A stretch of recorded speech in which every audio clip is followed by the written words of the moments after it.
Olympus Corporation was established in 1919. The company was originally established as Taishiho Saikuzo, but was rebranded as Olympus in 1949. In this day and age, it specialized in medical, life science, industrial, and imaging businesses. But the question everyone wants answering is how could such a successful and well-known brand let a $1.6 billion fraud happen? In this short documentary, the company background of Olympus Corporation will be outlined. The accounting scandal that was uncovered on the 14th of October 2011 will be analysed along with the repercussions it had. The corporate governance system and failures of Olympus and the Japan economy will be detailed, and possible solutions to these will be proposed.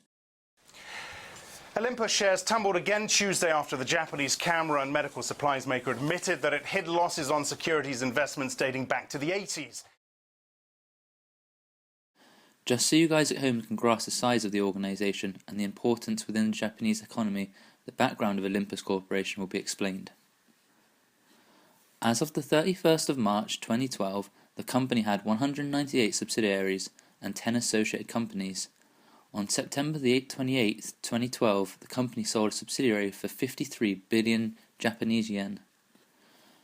As of the 21st of November 2012, the 52-week high share price was 1,626 Japanese yen, and the 52-week low share price, on the other hand, was 770 Japanese yen.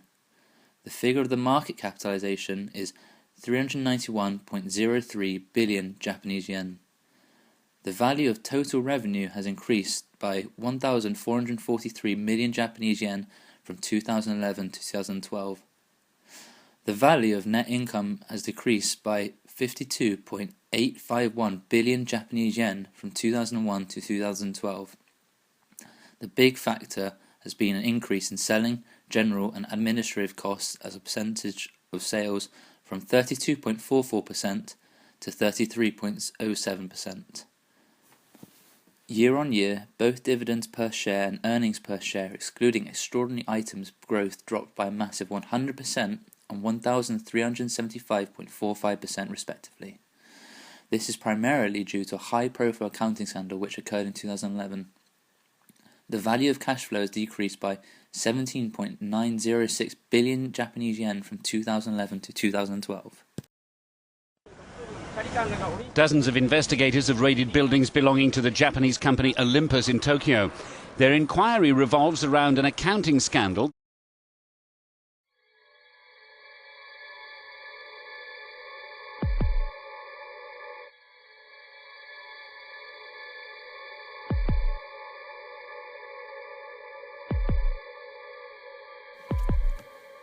On October 14, 2011, news of the Olympus scandal had been brought to light.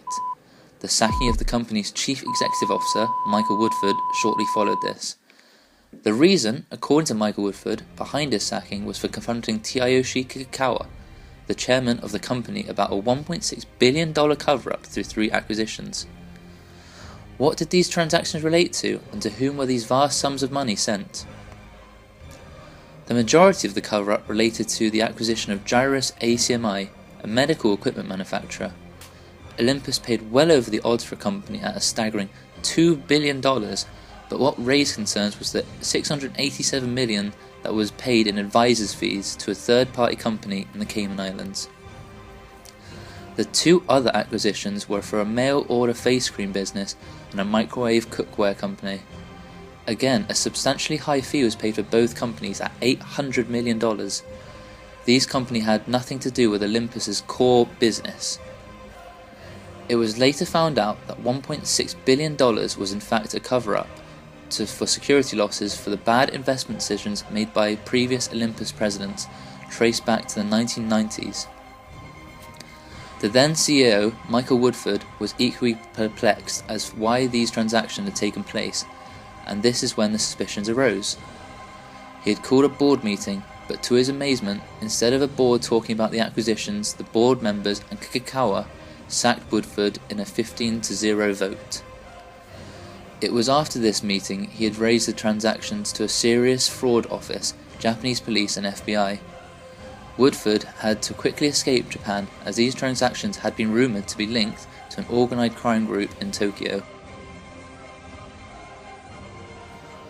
I know the question you're asking yourself is, What happened to Olympus, Woodford, Kikukawa, and board members after the scandal went public?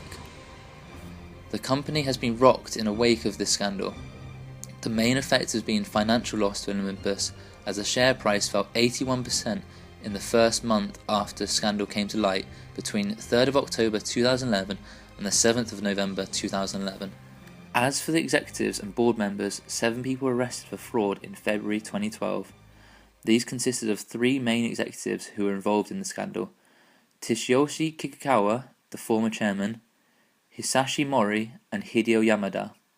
If convicted, the 7 men could face up to 10 years in prison.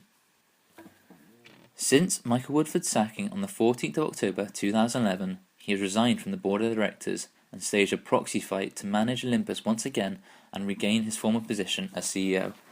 However, after 3 months of fighting, he has conceded defeat and blamed a lack of support from Japanese shareholders and the strain the whole ordeal has taken on him and his family. Woodford has instead claimed for damages on top of the salary Olympus would have paid for him. This case has since been settled out of court a few days before Woodford's tribunal began for wrongful dismissal.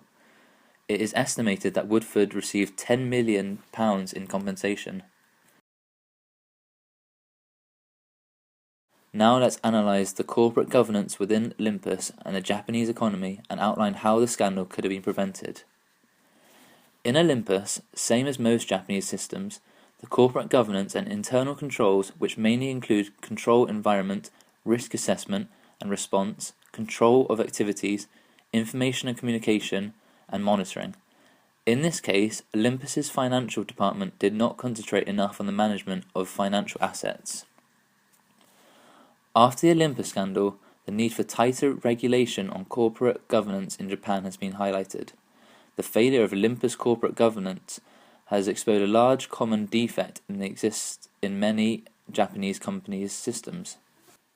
The increasing level of transparency from a company to the market has become a dominant trend in the realm of business. Therefore, Japanese companies need to eliminate all inherent defects of corporate governance to attract long-term shareholders. In order to prevent the same problems occurring again, Olympus needs changes and restructuring. The new executives and the board must follow their legal responsibilities and tighten the internal controls within Olympus. We'll let you make your own mind up about whether the Olympus scandal could have been prevented. Thank you for watching, and good night.